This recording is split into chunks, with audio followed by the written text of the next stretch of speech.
continue. Et nous allons aborder maintenant un nouveau chapitre intitulé Connexion et gestion.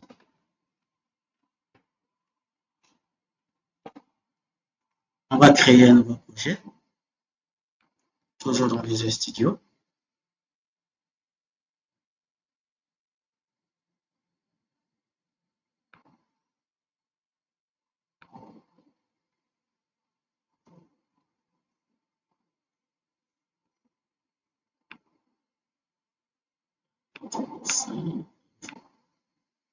Projet.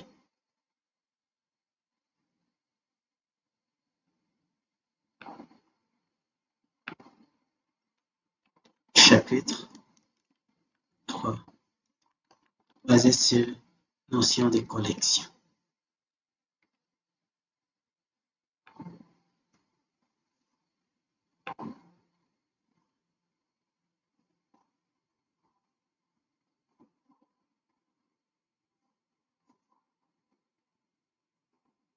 En tant que le projet puisse être créé,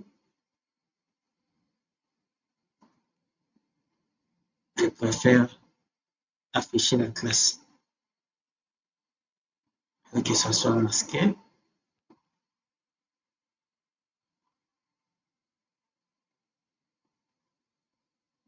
Je vais prendre ces structures. Comme ça, je peux remplacer ici. Voilà. Ça, c'est la structure de notre programme C#. Et maintenant, nous allons aborder la notion de collection. Nous allons commencer par la première notion sur les tableaux. Un tableau. Donc, je vais créer une méthode statique. Je ne retourne rien. Je vais appeler cette méthode tableau. À l'intérieur de cette méthode, nous allons montrer comment utiliser les tableaux. Les tableaux sont des types ou des structures qui permettent de regrouper plusieurs données du même type. Contrairement à une variable, on ne peut que stocker un élément. Avec un tableau, on peut stocker plusieurs données du même type. Comment on déclare un tableau? Il suffit de mettre un type suivi des crochets. Un crochet, un type, suivi des crochets, mettez en commentaire, suivi des crochets, espace. Maintenant, notre tableau, espace, new, type, suivi de la taille. Crochet, puis la taille du tableau. Exemple. On va créer un tableau de chaîne de caractères. Et ce tableau doit contenir les noms des personnes que nous connaissons. Égal. New string.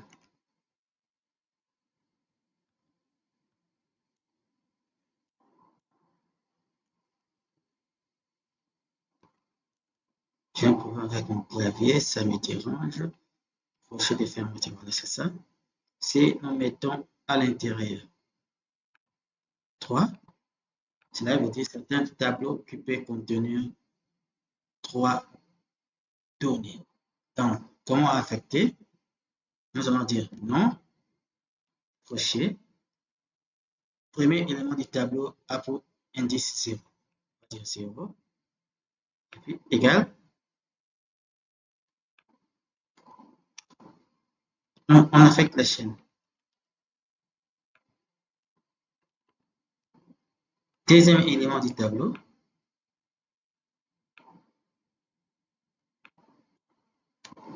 là pour index 1.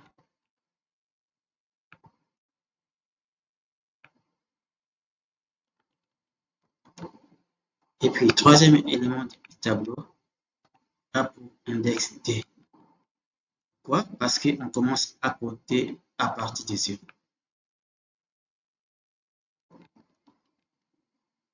Là, nous venons d'affecter les données dans notre tableau nom et nous avons aussi la possibilité d'afficher le contenu d'un tableau.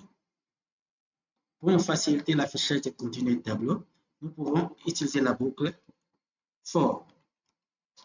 Nous allons dire int i. Quand on commence à compter à partir de 0, nous allons dire i0. Et puis, qu'est-ce qu'on va faire? I doit être inférieur à la taille du tableau. Donc, non.length qui retourne la taille du tableau. Et à la fin de chaque itération, on doit faire i plus.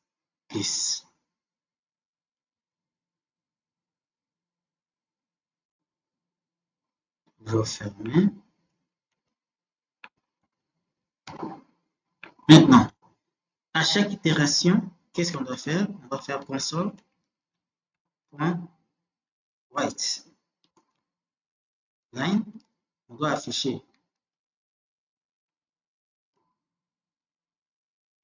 le nom se trouvera dans notre tableau nom. Donc, comme nous avons déclaré une méthode statique dans notre tableau, nous ne sommes pas obligés de passer par un objet pour l'exécuter. On avait déjà abordé cette notion dans les chapitres précédents sur les méthodes statiques et les attributs qui sont statiques. Ici, on va l'appeler par tableau.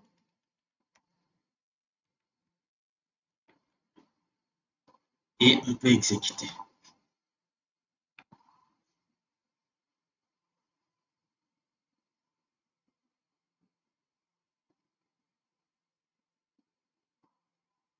On attend les résultats.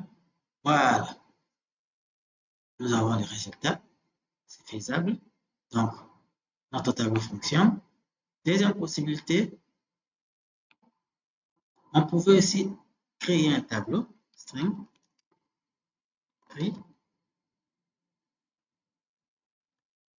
puis c'est un entier.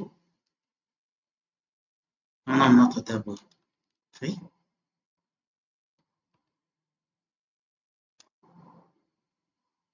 Égal à quoi? On a combien de prix à initialiser? On peut dire on a des prix à initialiser. Donc, maintenant, qu'est-ce qu'on va faire? Nous allons dire prix. Si vous avez compris, prix 0 égale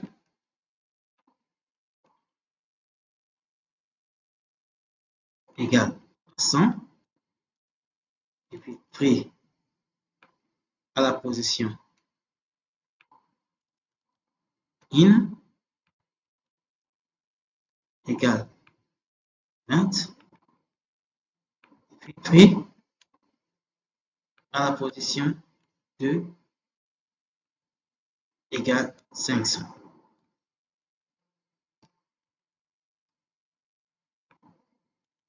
Si on doit afficher, on va toujours passer par une itération. Mais si vous ne voulez pas passer par une itération, vous serez obligé de faire console write line et puis nous allons dire prix. On indique la position 0. Là, on peut les faire comme ça, mais ce n'est pas intéressant, raison pour laquelle, de préférence, on passe par l'itération pour tout afficher au même moment. For Donc, je peux copier pour ne pas perdre de temps. Je ramène ça ici. Voilà. Et ici, notre tableau s'appelle prix. À chaque niveau ici, on doit afficher les prix qui sont stockés. On peut exécuter.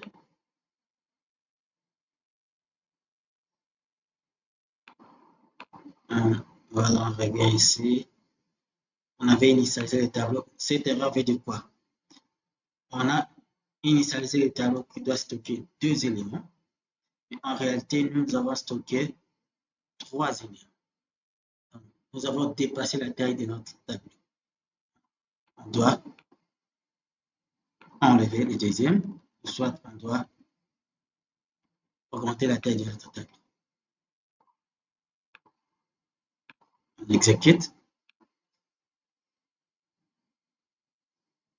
Vous voyez, nous avons 100 et nous avons 20. Deuxième possibilité, nous pouvons aussi créer un tableau et l'initialiser au même moment. Nous pouvons dire ici, string, prénom. D'abord, le crochet.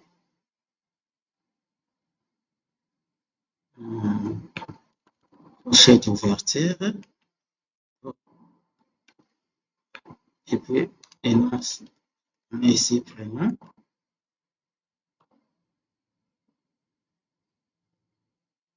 C'est un tableau. Et nous voulons initialiser au même moment. Qu'est-ce qu'on va faire?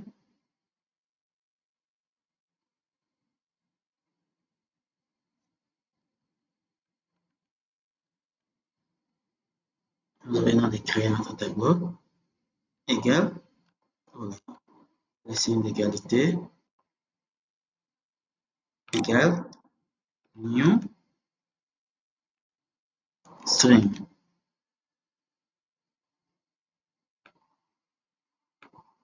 Et on va initialiser au même moment. On va initialiser notre tableau au même moment. On va faire, si nous mettons string, on doit préciser la taille. On va tout simplement faire, on va ouvrir et on affecte. Je crois que c'est ça, si on n'a pas oublié. Donc, comment on affecte? C'était des prénoms. Eric.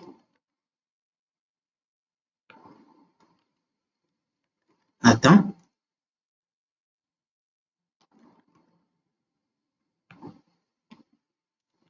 Nathan.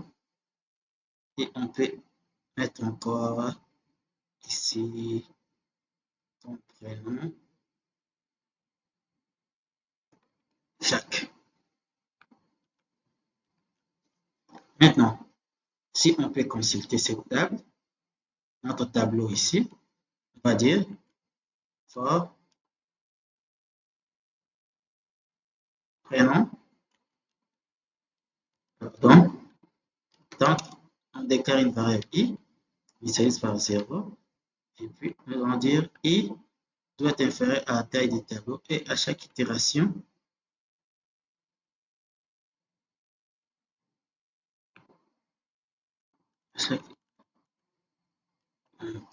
mon clavier vraiment, je vais faire comme ça. On montre ici, à chaque itération, on peut afficher les informations stockées dans notre tableau prénom. S, on rappelle qu'il y a plusieurs données stockées. On peut exécuter. Vous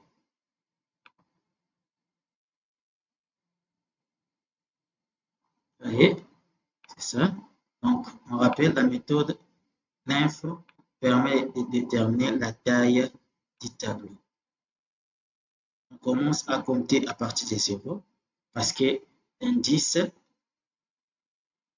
pour les tableaux commence à 0. Il est aussi possible de créer un tableau d'objets. On a eu le temps de prendre la programmation orientée objet. On va faire un cas très simple.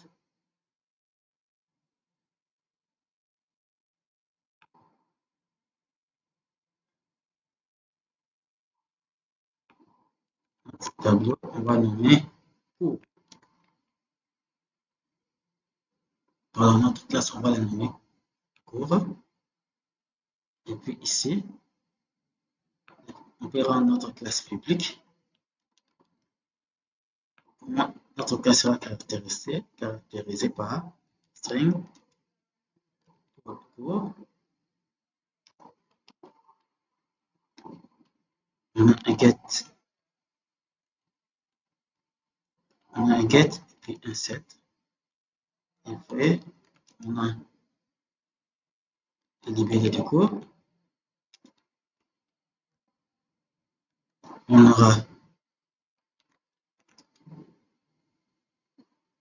un libellé du cours. On a la pondération du cours.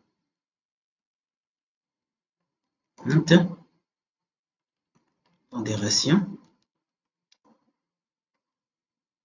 Get. Et puis set. Cours du cours. Libellé du cours. Pondération. On peut même s'arrêter ici. Ensuite, pour chaque cours, on aura besoin de mettre un constructeur. On va nommer cours. String. Code cours. String. Libellé. Et puis,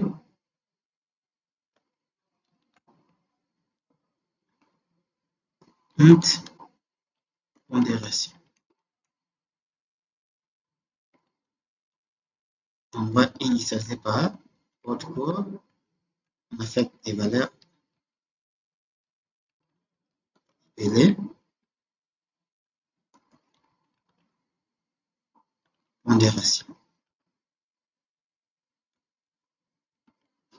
On peut même faire une méthode très courte. On va dire public string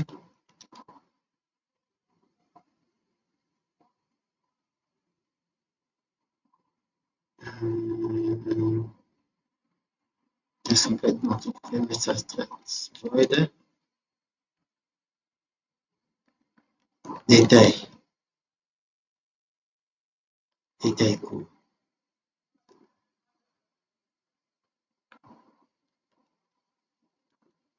Ça sera console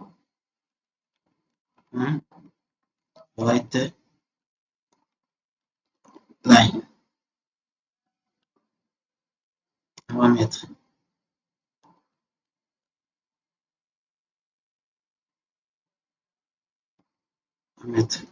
du code.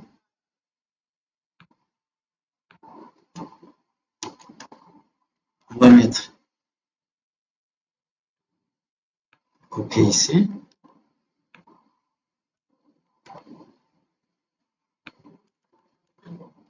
Et libérer du code.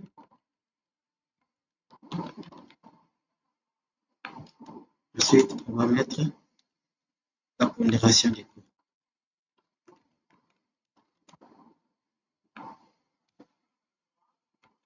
Là, d'une manière très simple, la classe cours, et nous venons de voir qu'il est possible de créer un tableau d'objets. Ici, tableau et on va dire ici string, un tableau de cours, c'est de type cours. Et le tableau de cours, on va nommer ça nom, cours. Donc, on va dire ici string, un tableau de cours, c'est de type cours. Et le tableau de cours, on va nommer ça nom, cours.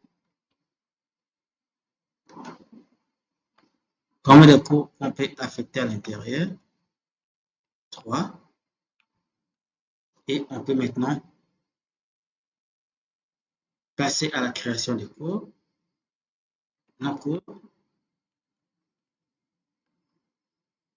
à la position 0. Qu'est-ce qu'on va affecter là-dedans? New cours. On va maintenant se baser du constructeur. Le code cours, c'est cours 001 libellé C sharp pondération, je crois que c'était ça, pondération 3.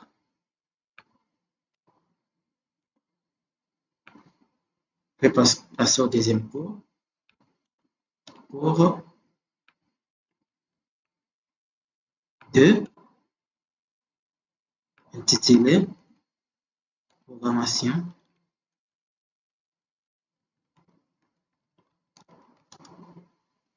PHP avec framework.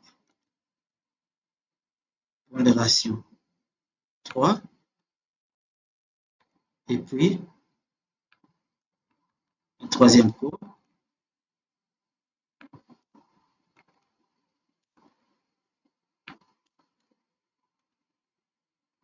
nous allons dire Java. Pondération 4.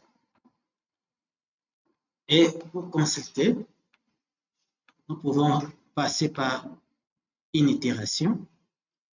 Et cette fois-ci, je vais vous montrer le deuxième type d'itération. Dans le chapitre 1, on avait utilisé while, on avait utilisé for. Maintenant, on peut aussi utiliser la boucle for each.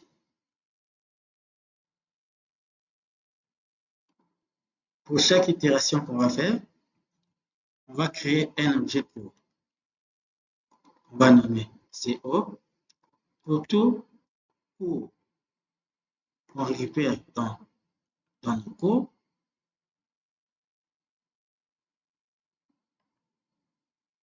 après chaque itération, j'ai besoin de fermer ici. Voilà. Pour chaque itération, on va récupérer le cours ici pour l'affecter dans la variable CO, qui est notre objet de type cours. Et puis, nous pouvons afficher comme ça. Pouvoir afficher quoi? CO. CO. Point. Qu'est-ce qu'on peut afficher? CO. Point. Libellé. Est-ce que libellé possible? Qu'est-ce qu'on avait mis en cours? Et on peut le rendre public. Public.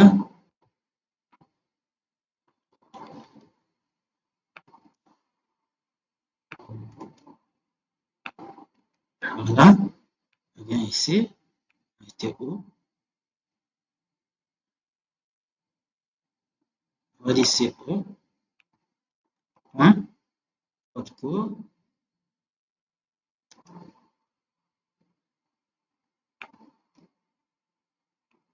This. Tiret.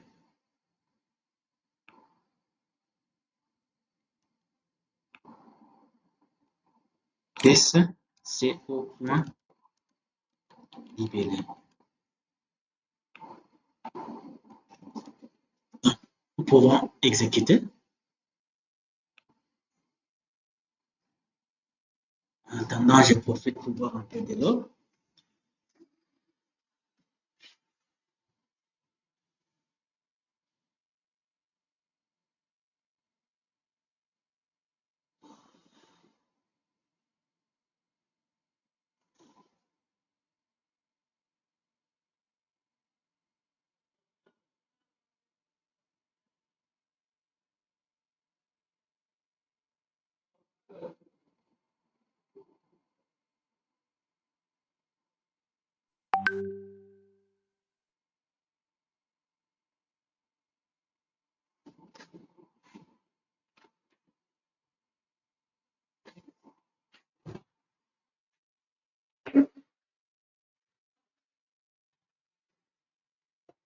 Voilà, c'est bien affiché, donc ça fonctionne.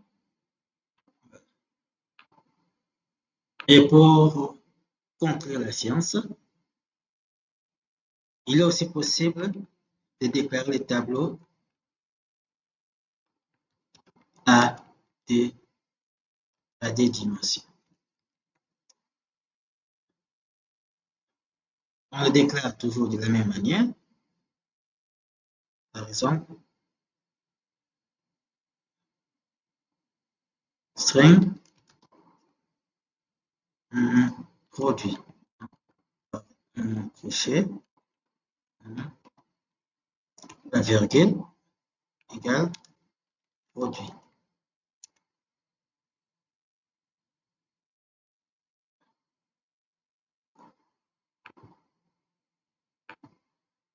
Égale new string. Dans ce cas, on va préciser le nombre de lignes et le nombre de colonnes. On va dire, on aura 3 lignes et 3 colonnes. Donc, c'est une matrice. Si vous avez compris comment on avait affecté le produit dans le tableau à une dimension, c'est pratiquement la même logique. Donc, je peux faire comme ça. On va dire ici, produit,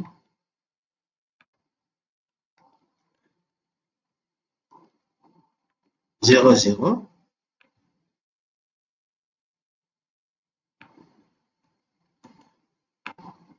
égale laptop. Nous sommes dans une matrice.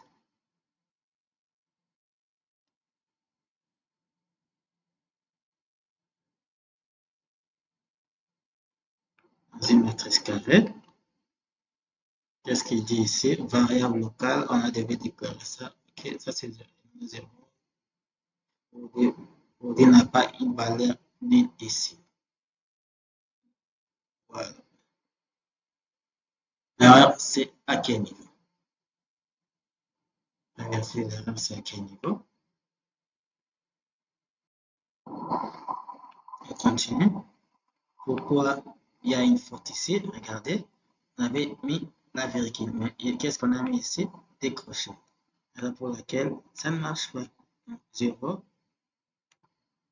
Voilà, c'est comme ça. On va respecter ce qu'on avait dit ici. Je peux copier. C'était 3 lignes, 3 colonnes.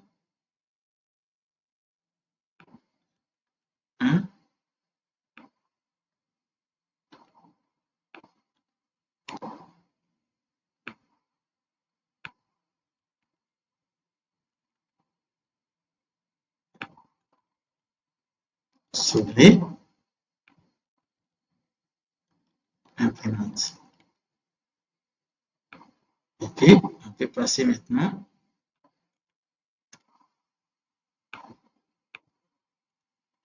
Un,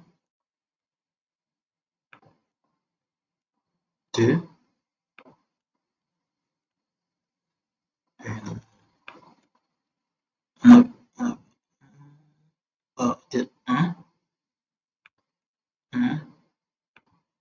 première ligne, première colonne, première ligne, deuxième colonne. Maintenant, on doit passer, voilà, ici, maintenant, nous disons papier.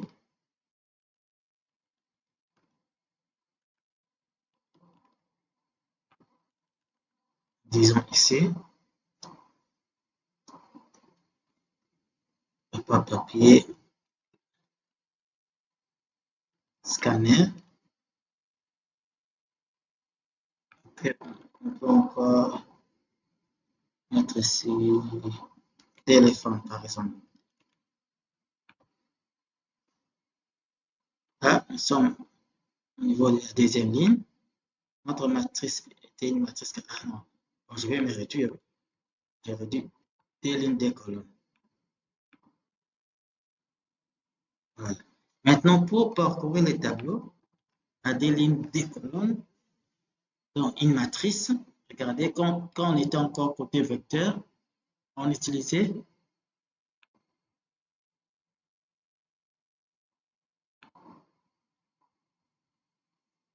une boucle. Maintenant, ici, pour parcourir notre matrice, nous allons utiliser une boucle imbriquée. D'abord, on boucle en fonction des lignes. Et puis, on va boucler en fonction des colonnes. Et on boucle en fonction, ici on boucle par rapport à ta produit.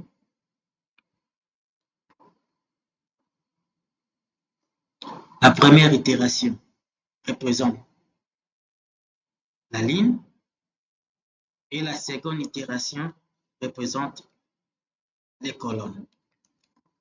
J. Voilà. On parle de J ici. Et qu'est-ce que j'ai écrit ici? Voilà. Il reste à quel niveau? J égale à J inférieur à la taille l'inf. L'inf, c'est bien écrit. Pourquoi il faut voir une faute ici? J.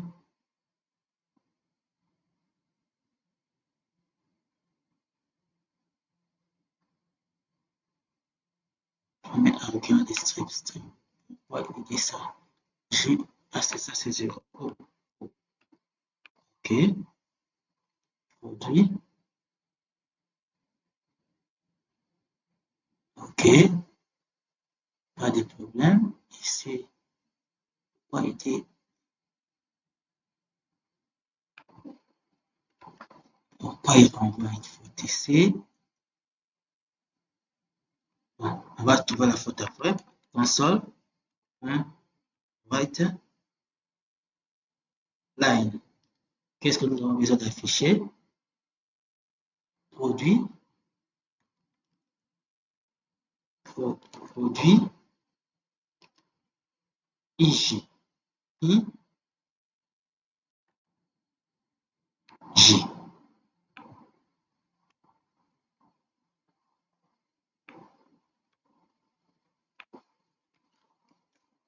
L'inf, elle, jusqu'à voilà.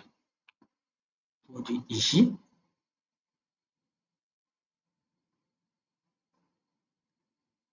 On peut tester. Line.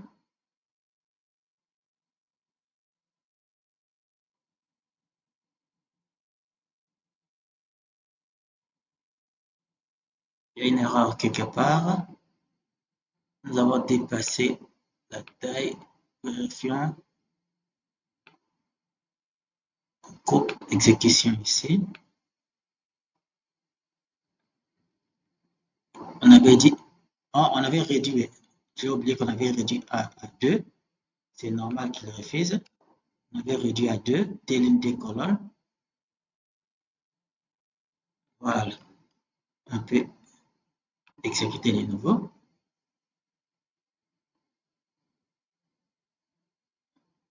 Qu'est-ce qu'il dit? L'index des tableaux. Tant que I est inférieur à 0, on boucle les colonnes. Et tant que J est inférieur à 0, on boucle. Pourquoi il parle de l'index qui est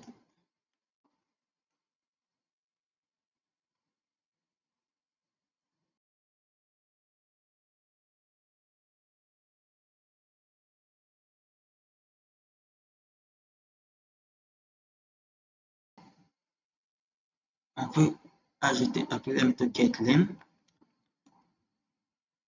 On lui demande de récupérer le nombre de lignes.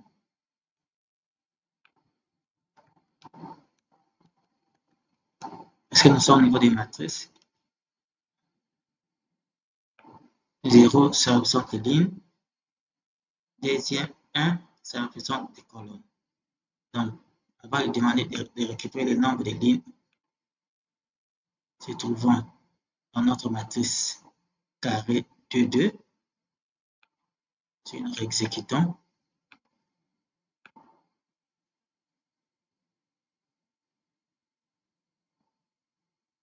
voilà. Correct, pas de problème.